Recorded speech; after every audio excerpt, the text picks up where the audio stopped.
우리가 지금 이야기하는 아이맥, 아이폰 모두 다 스티브 잡스가 지은 말 아닙니다. 스티브 잡스는 원래 자기가 제품은 만들었지만 이름을 짓고 싶어 했어요. 폰맨이라고 뒤에 맨자를 붙이는 거예요. 인공지능은 처음에는 효율화를 추구했습니다. 이제는 그 단계를 넘어서서 추론 그리고 탐구하는 이제 과정으로 가는 겁니다. 그래서 말씀하신 문화가 이제 결합이 되게 되는 거고요. 더더욱 중요한 게 컨텐츠가 더 중요해지는 거고요.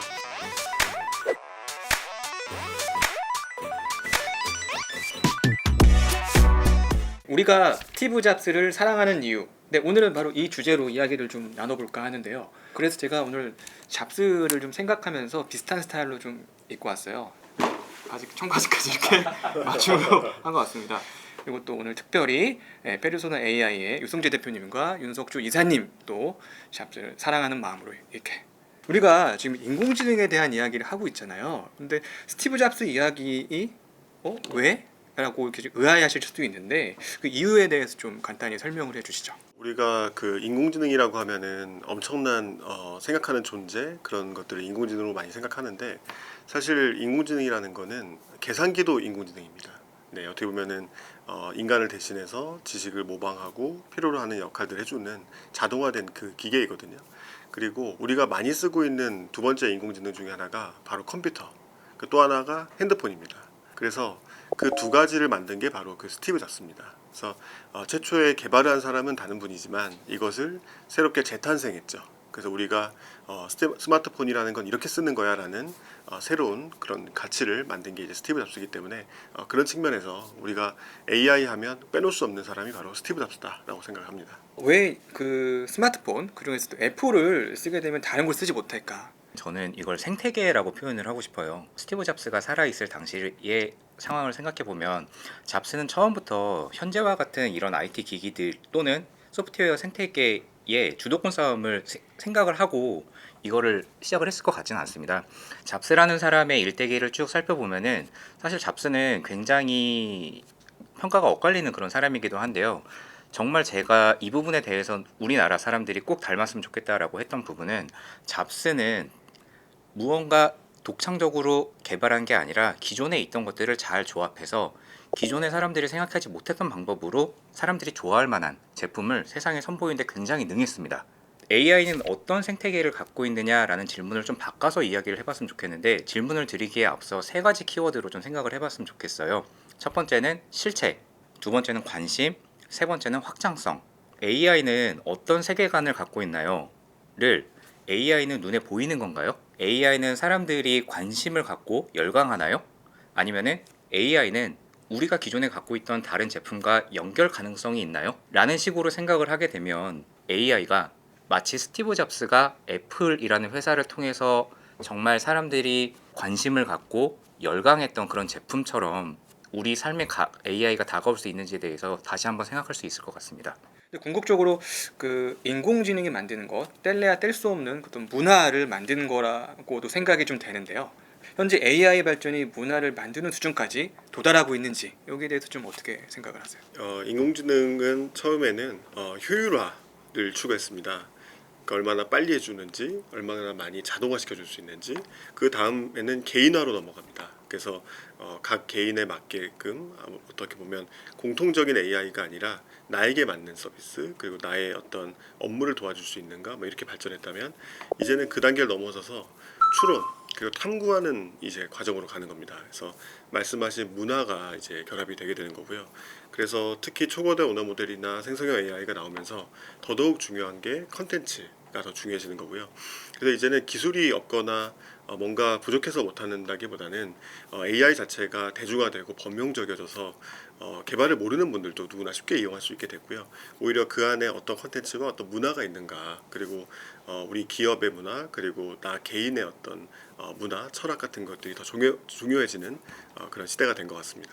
저희가 지금 스티브 잡스에 대해서 계속 이야기를 하고 있기 때문에 스티브 잡스가 만들어 놓은 문화, 어떻게 보면 돌아가신 지 한 12년 정도 지났는데 이 분이 만들어 놓은 그 생태계 속에서 갖고 있는 문화 유산이라는 거는 애플 아이폰이라던가 아이패드 또는 뭐 맥에서 구동되는 여러 가지 소프트웨어 환경들을 보고 이야기를 하는데 사람들이 과연 그가 어떻게 그 회사의 CEO로서 돈을 벌기 위해서 만들어 온 이 생태계를 온전히 향유하고 있느냐라는 측면에서 봤을 때는 단순히 그냥 기술적인 측면보다도 이 안에 녹아져 들어가 있는 컨텐츠에 대해서 조금 더 많이 봤으면 좋겠어요. 스티브 잡스는 사실 개발자는 아니고요. 이분이 엔지니어도 아닙니다. 스티브 잡스는 사실 이제 대학교 들어갈 마음도 처음에 없었지만 부모님이 하도 이제 대학은 가라고 하셔서 들어갔다가 이제 양부모님이 그렇게 형편이 넉넉하신 상태는 아니셨는데 그걸 보면서 내가 더 이상 학비를 기댈 수 없다. 그래서 한 학교 다니고 중퇴를 했습니다. 그리고 나서 무엇을 할까 생각하다가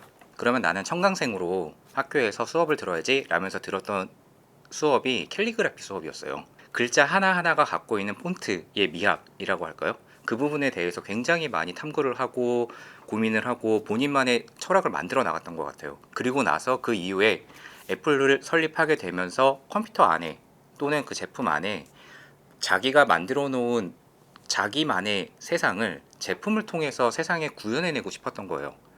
이 사람은 엔지니어나 소프트웨어 개발자가 아니지만 경영을 통해서 또는 문화를 창조해 나가겠다. 내가 그냥 하고 싶은 거 할 거야. 사람들이 내가 정말 잘 생각한 이 부분에 대해서 따라와 줄 거야 라는 믿음과 확신 때문에 이렇게 할 수 있었던 거거든요. AI 기술도 마찬가지로 그냥 기술의 발전 또는 이 기술을 공급하기 위한 회사의 입장이 아니라 사람들이 어떤 식으로 열광을 하고 좋아하고 또 이 부분에 대해서 함께 향유할 수 있는지에 대해서 고민을 한다면 AI 무섭다, AI 뭔가 좀 어려워 라는 것보다 더 쉽게 일반인들에게 다가갈 수 있지 않을까 하고 생각합니다. 네, 전 스티브 잡스 하면 사실 떠오르는 게 그 PPT 장면, 아이폰 발표 장면이 정말 인상 깊었는데 인공지능도 좀 이렇게 멋지게 좀 소개가 되었으면 좋겠어요. 인공지능 하면은 사람들이 실체, 눈에 보이지 않기 때문에 실체가 있는 거를 생각을 하게 될 것 같고 저희 세대 같으면은 떠오르는 게 터미네이터 아니면은 알파고와 같은 형태로 무언가 바둑으로서 사람을 이기는 존재 그렇게 좀 떠오르는 방법이 있지 않을까. 대표님께서는 딱 떠오르는 인물이 있으세요? 저는 토니 스타크가 떠오릅니다. 그 아이언맨 이제 옷을 입고 나와가지고 이제 싸우는 장면도 많이 있고 그 집안에서 굉장히 첨단 과학을 다 보여주잖아요. 그래서 사실은 이제 미래가 어떻게 갈 거다라는 거를 그 영화 안에서 정말 잘 보여준 것 같아요. 그래서 특히 저희가 대화형 AI를 하고 있는 회사이기 때문에 그럴지도 모르는데 저렇게 해야겠구나라는 부분을 또 많이 배우기도 했습니다. 또 한 가지 저희가 좀 얘기를 하고 싶은 게 사실 스티브 잡스 하면은 그 정말 많은 어록이 있는데 그 중에서 그 유명한 스탠포드 연설이 있잖아요. 네, 근데 몇 가지 좀 기억나는 거 있으세요? 끊임없이 갈망하고 꿈을 버리지 말라. 품질은 양보다 중요하다. 저희 회사도 AI를 개발하다 보면은 사실 품질을 자꾸 잊을 때가 있어요. 그 너무 기술에 함몰될 때가 있는데 정말 잡스의 말들이 되게 중요하게 와닿는 그런 말들이고요. 마지막으로 내가 소크라테스와 오후를 보낼 수 있다면 나의 모든 기술을 넘길 수 있다라는 말을 했습니다. 그러니까 그 말만큼은 우리 아까 이야기했던 어떤 문화 그리고 컨텐츠 그리고 그분의 어떤 지혜 이런 것들을 좀 들고 싶은 그런 욕망이 잡스에게 되게 많았던 것 같다. 그만큼 기술도 중요하지만 그 외에 어떤 컨텐츠, 밸류 이런 게 더 중요하지 않을까 이런 생각을 좀 많이 해봤습니다. 이야기하다 보니까 생각이 났는데 우리가 지금 이야기하는 아이맥, 아이폰 모두 다 스티브 잡스가 지은 말 아닙니다. 스티브 잡스는 원래 자기가 제품은 만들었지만 이름을 짓고 싶어 했어요. 폰맨이라고 뒤에 맨자를 붙이는 거예요. 예를 들면 맥맨 이런 식으로. 근데 이제 그 마케팅 팀에서 외주 업체에다가 의뢰를 했어요. 네이밍에 대해서. 근데 그 외주 업체에서 가지고 온 작품이 아이폰이라는 아이 시리즈였거든요. 스티브 잡스가 엄청 반대를 심하게 했다고 하더라고요. 근데 결국은 고집을 꺾게 되면서 이 시리즈가 전 세계적으로 열풍을 하게 됐고 사람들이 뇌리에 박혔던 게 아닌가. 그러면 이제 스티브 잡스 이후에 이제 인공지능 산업계에서 또 유명한 인물이 또 누가 있을까요? 지금 현재로선 가장 잡스와 비슷한 사람은 오픈 AI의 CEO인 샘 알트만이 아닐까 생각합니다. 샘 알트만도 사실은 컴퓨터 공학을 전공은 했지만 스탠포드 대학을 중퇴했고 그 이후로 그 위치 기반 SNS 회사를 만들었다가 매각을 하게 되고 그 이후에 많은 돈을 벌게 되면서 Y 콤비네이터의 파트너로 조인을 하게 됐고 그 이후에 이제 사장까지 하게 됐거든요. 그러면서 스타트업 세계에 대한 그 안에 인사이더로서 역할을 하게 되면서 오픈 AI와 같은 인공지능을 만들게 됐고 그러면서 이제 앨런 머스크와도 엮이게 되고 결국은 헤어졌지만 인공지능을 개발하고 그 개발을 통해 가지고 내가 세상에 어떤 영향을 끼칠 수 있을까에 대한 고민을 많이 하고 있는 것 같아요. 결국 개발은 하진 않지만 기존에 있던 기술들을 어떻게 조합해내고 이게 사람들에게 어떻게 다가갈지, 또 이게 어떤 식으로 사람들에게 관심을 받을지에 대한 경영 또는 마케팅 또는 이 부분에 대한 협상을 굉장히 잘하는 사람이 아닐까 생각합니다. 우리가 어떻게 AI를 바라봤으면 하는지, 페르소나 AI의 희망사항이 좀 있는지도 좀 궁금해요. 스티브 잡스 이야기하면서 어떤 기술이 아니라 밸류가 더 중요하다라는 이야기를 오늘 많이 했는데요. 저희 회사는 인공지능에 정말 쓸 수 있는 AI를 만들겠다라는 목표로 만들어지는 회사고요. 저희 대표적인 것 중에 하나가 챗봇이 있습니다. 그래서 챗봇은 채팅을 하는 AI가 대신 응답해주는 그런 서비스고요. 이런 챗봇 중에서도 저희가 그 전북은행의 챗봇이 가장 유명합니다. 국내에 가장 많은 업무 처리를 하는 챗봇이고요. 일반적으로 챗봇 하면은 뭔가 질문하면 답도 잘 못하고, 그리고 뭐 누르기만 하면 모바일 홈페이지로 연결이 되는 거예요. 그래서 이렇게 하면 챗봇을 뭐하러 쓰지? 그냥 모바일 홈페이지를 보는 게 낫지 않을까? 고객의 불만이 되게 많은데, 이 전북은행의 챗봇은 금융계가 다 연동이 되어 가지고요. 일단은 세창이 하나도 없습니다. 챗봇 내에서 모든 업무가 가능하고요. 상담뿐만이 아니라 업무를 대신해 주는 거예요. 그래서 결국 사용자들이 챗봇을 쓸 때 뭔가 신기하다, 궁금하다 이런 것들 넘어서 가지고 이제 내가 필요로 하는 일들을 빠르게 처리해 줄 수 있기 때문에 정말 많이 사용되고 있는 그런 제품이 됐거든요. 그래서 오늘 이제 주제가 나와서 이제 소개를 드렸는데, 앞으로도 저희 회사가 좀 나가는 방향이 정말 쓸 수 있는 AI 이렇게 발전하는 그런 희망사항을 가지고 있습니다. 그 과정에서 창의성이 많이 좀 필요했을 것 같아요. 그 창의성 면에서 좀 고민이 좀 많으실 것 같아요. 근데 그런 거 얘기도 좀 들어보고 싶은데요. 창의성은 두 가지가 있는 것 같아요. 그러니까 내 안에서 응축된 힘이 언젠가 폭발해가지고 유레카라고 외치면서 딱 팝콘처럼 뛰어오르는 거, 아니면 다른 사람과의 연결을 통해 가지고 무언가 내가 갖고 있던 지식이 보완되고 하면서 정말 완성도 있게 나오는 두 가지 방법이 있는데, 저희가 계속 스티브 잡스 이야기를 했기 때문에 스티브 잡스로 인해서 우리가 또 굉장히 혜택 보고 있는 이런 문화라고 할까요?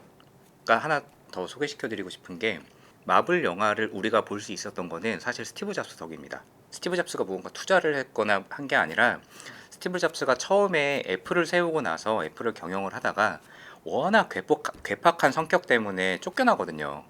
그리고 나서 설립한 회사가 두 개가 있는데 그 중에 하나가 픽사예요. 이 픽사가 나중에 디즈니에 인수가 되거든요. 그렇게 되면서 그 당시에 디즈니하고 연을 맺게 되고, 그때 당시에 디즈니의 CEO였던 밥 아이거라는 사람이 픽사 말고 이제 또 다른 회사를 하나 인수하려고 하는데 스티브 잡스한테 의견을 물어봐요. 그 회사가 바로 마블입니다. 그러면서 스티브 잡스한테 이 회사에 대해서 잘 알고 있냐, 어떨 것 같냐, 이 마블이라는 회사가 또 하나의 픽사가 될 것 같냐라고 물어봤더니 잡스가 나는 만화 안 본다 얘기를 딱 잘라버리는데, 한 가지, 만약에 밥 아이거가 정말 관심이 있다면은 내가 이야기를 해줄 수 있는 건 마블 안에는 중요한 인재들이 많이 있다라고 이야기를 했다고 합니다. 그 말은 들은 밥 아이거가 이 회사다 라고 하면서 마블을 디즈니가 인수하게 되고, 그 이후에 저희가 아는 이런 형태의 영화들이 나오기 시작을 한 거죠. 이게 이제 뭐 루머인지 진짜인지는 모르겠는데, 스티브 잡스가 본인이 이제 스마트 기기 문화를 만든 장본인이지만 그 자녀들한테는 그 기기 이용을 좀 제한했다라는 얘기가 좀 있고요. 그래서 뭐 스마트 기기와 이 창의성, 어떤 그거의 뭐 관계는 좀 어떻게 좀 보시는지도 좀 궁금해요. 실제로 그 썰이 아니라 진짜로 이제 그렇게 했다라는 이제 내용이 책에 있고요. 사실 제가 알기로도 스티브 잡스뿐만 아니라 빌 게이츠 역시 이런 스마트 기기의 사용을 굉장히 좀 제한했다고 합니다. 오바마 대통령도 마찬가지고요.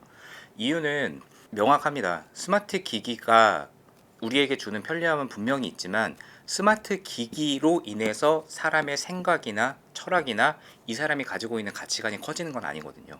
사람은 결국은 지식을 통해서 또는 대화를 통해서 점과 점이 연결되는 확장성을 가져 나가야 되는 존재인데, 스마트 기기는 그걸 도와주는 기기일 뿐이지 이 스마트 기기가 만능은 아닙니다. 그 관점에서 본다면 사실 AI도 동일하지 않을까요? LLM이 만능이 아니라고 저번에 말씀드렸던 것처럼 LLM은 내가 갖고 있는 지식을 보완하거나 확장하거나 이걸 갖고 무언가 새로운 일을 할 때는 굉장히 도움이 되는 도구이지, LLM에 기대어서 한다고 한다면 이 사람이 사람인지 그냥 LLM을 갖고 이야기하는 앵무새인지 구분을 할 수가 없겠죠. 네, 여기까지 우리가 스티브 잡스에 대해서 이야기를 나눠보았는데요. 네, 다음 편에서는 글로벌 AI 총정리라는 주제로 찾아뵙도록 하겠습니다. 오늘 나와주신 두 분, 네, 감사합니다. 네, 감사합니다.